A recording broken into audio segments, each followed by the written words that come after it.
A venda de medicamentos de tarja preta, a gente sabe, é rigorosamente controlada com receitas especiais, né? Ou pelo menos deveria ser, né? Mas nossas equipes foram até algumas farmácias de São Paulo e conseguiram comprar os remédios sem qualquer dificuldade.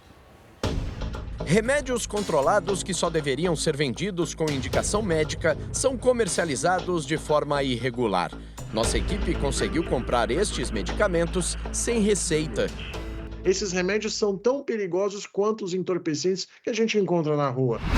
Entramos em algumas farmácias das zonas leste e sul de São Paulo, atrás do Zolpidem, remédio controlado para dormir, e para tentar comprar um medicamento que tem como princípio ativo um ansiolítico potente.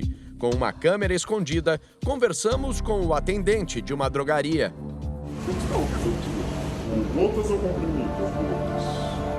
Em nenhum momento ele pergunta se temos receita. O repórter diz que vai levar um e o balconista oferece mais. Em outra farmácia, conseguimos comprar também sem receita médica o Zolpidem. Antes de liberar o medicamento, o vendedor faz uma recomendação.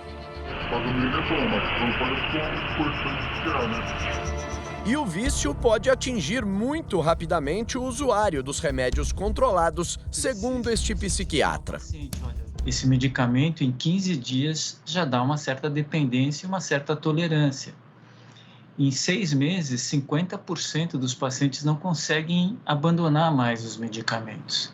Só no primeiro semestre do ano passado foram vendidas 18 milhões de caixas do mais famoso medicamento feito com o princípio ativo clonazepam e pouco mais de 9 milhões de Zolpidem em todo o país. O vício leva um paciente a usar o remédio indiscriminadamente e em alta dosagem, sem indicação médica, um perigo à saúde que pode levar à morte.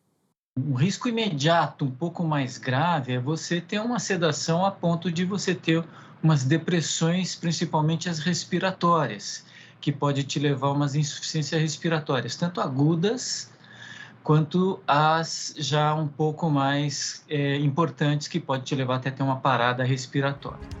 A responsável por esta farmácia parece ignorar esses riscos. Você tem Zolpidem? Eu tenho. Qual é a dosagem? De 10 miligramas? Tenho. Quanto tá? Tá com 6. Até tenho. Eu vendo a 35 quando eu tenho assim. O Zolpidem genérico oferecido ao nosso repórter custa em média R$ 15 nas farmácias que vendem apenas com a apresentação da receita, menos da metade do valor cobrado pela atendente. E quando aceitamos pagar o preço, ela explica que o remédio não fica lá. Você mora aqui perto? Não.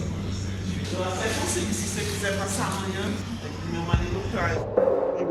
O advogado especialista em direito médico explica que existe um mercado paralelo deste medicamento, inclusive dentro de algumas farmácias autorizadas pela Agência Nacional de Vigilância Sanitária. Muitas vezes esses remédios são obtidos de maneira indevida, ilícita, e eles não são postos aos olhos da população, tampouco aos olhos dos agentes fiscalizadores que frequentam esses locais, esses ambientes, essas farmácias. Segundo Washington Fonseca, quem vende medicamentos fora das leis estabelecidas pela Anvisa comete um crime grave. O farmacêutico presente pode responder por crime de tráfico de drogas. Inclusive, essas pessoas podem ser processadas e presas por até um período de 15 anos. Procurada, a Agência Nacional de Vigilância Sanitária informou em nota que o descumprimento das regras de comercialização de medicamentos controlados pode gerar punições, entre elas interdição do estabelecimento, cancelamento de autorização para funcionamento da farmácia e do alvará de licenciamento da drogaria. Disse ainda que se um farmacêutico estiver envolvido em uma venda irregular, poderá ser investigado pelo Conselho Regional ou Federal de Farmácia.